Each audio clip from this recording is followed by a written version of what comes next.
کچھ لوگ ایسے بھی ہوتے ہیں جو پروپیگنڈا کرتے ہیں امام کے خلاف، ذرا سی بات کو لے لیں گے اور لگ جائیں گے بس اسی کے پیچھے۔ اور کبھی کبھی تو پروپیگنڈا اتنا حاوی ہوتا ہے کہ ایک آدمی کی ذرا سی کی جو ہے فنتورے کی وجہ سے امام صاحب کو ہٹنا پڑ جاتا ہے۔ ایک امام صاحب کو مسجد کمیٹی کے لوگوں نے ہٹا دیا۔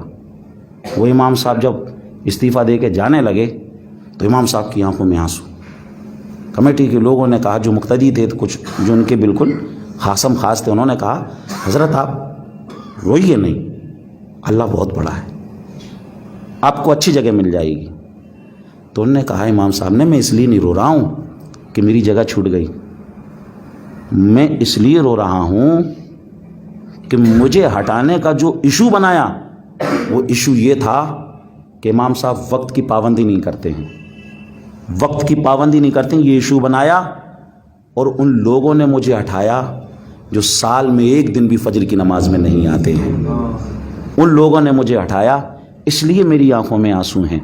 عزیزان محترم، تو اس لیے اماموں کے ساتھ ایسا نہیں کرنا چاہیے، اماموں کی دعائیں لینی چاہیے۔ اگر کسی کے لیے بد دعا کر دے تو پھر سمجھ لیجئے اس کا دونوں جہان میں پھر اللہ ہی مالک ہے۔ امام طبری کی ایک روایت آپ کو سنا دوں۔ سعد ابن ابی وقاص، بتائیے کتنے بڑے صحابی، جن کے لیے حضور نے کہا اے سعد تم پر میرے ماں باپ قربان ہوں۔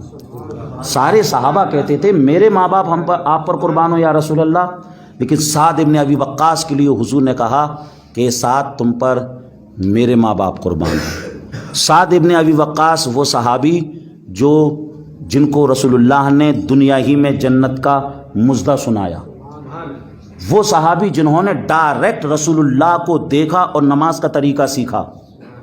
لیکن فاروق اعظم کے زمانے میں جب کوفہ کی سرزمین پر امامت کے لیے حضرت فاروق اعظم نے سعد ابن ابی وقاص کو وہاں پر بھیجا تو ایک شخص نے حضرت فاروق اعظم کو لیٹر لکھا اور شکایت کی کہ سعد ابن ابی وقاص صحیح طریقے سے نماز نہیں پڑھاتے ہیں۔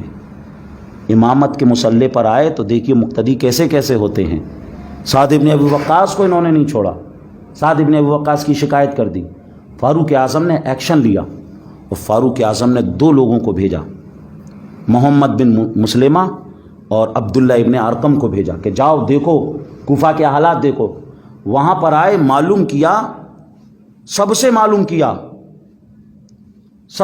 کیا، ہر آدمی یہ کہہ رہا کہ نہیں ہم نے تو ایسی کوئی شکایت نہیں کی، ہم نے تو ایسی کوئی شکایت نہیں کی، ہم نے تو ایسی کوئی شکایت نہیں کی۔ عزیزان محترم، اب وہ جو دونوں آئے تھے وہ سوچنے لگے معاملہ کوفہ سے مدینہ پہنچ گیا، لیکن یہاں پر لوگوں کو پتہ ہی نہیں ہے کیا معاملہ ہے۔ عزیزان محترم، پھر کیا ہوا، ایک شخص ملا، ایک شخص جس نے اس بات کی تصدیق کی کہ ہاں میں نے آپ کی شکایت وہاں پر پہنچائی ہے کہ آپ صحیح طریقے سے نماز نہیں پڑھاتے ہیں۔ عزیزان محترم، حضرت سعد ابن ابی وقاص امام تھے، امام کی اگر شکایت کرے تو ایک طریقے سے سمجھ لیجئے ان کی دل کو تکلیف پہنچا دی۔ سعد ابن ابی وقاص نے ان کے لیے اس وقت کچھ ایسی دعا کی کہ اللہ تو اس کی عمر بہت طویل کر دے، اس کی عمر بہت طویل کر دے، اور اس نے جو مجھ پر تہمت لگائی ہے اس کی سزا مولا تو اسے دنیا ہی میں دے دے۔ امام طبری نے لکھا ہے کہ سمجھ لیجئے وہ شخص، فاروق اعظم نے پھر امامت سے ہٹا دیا انہیں، یعنی حضرت سعد ابن ابی وقاص کو امامت سے معزول کر دیا۔ تو یعنی کبھی کبھی ایک مقتدی ہی ایسا ہوتا ہے جو ایسا پروپیگنڈا کرتا ہے جس کی وجہ سے امام کو اپنی جگہ سے دستبردار ہونا پڑتا ہے، امام کو اپنی جگہ سے ہٹنا پڑتا ہے۔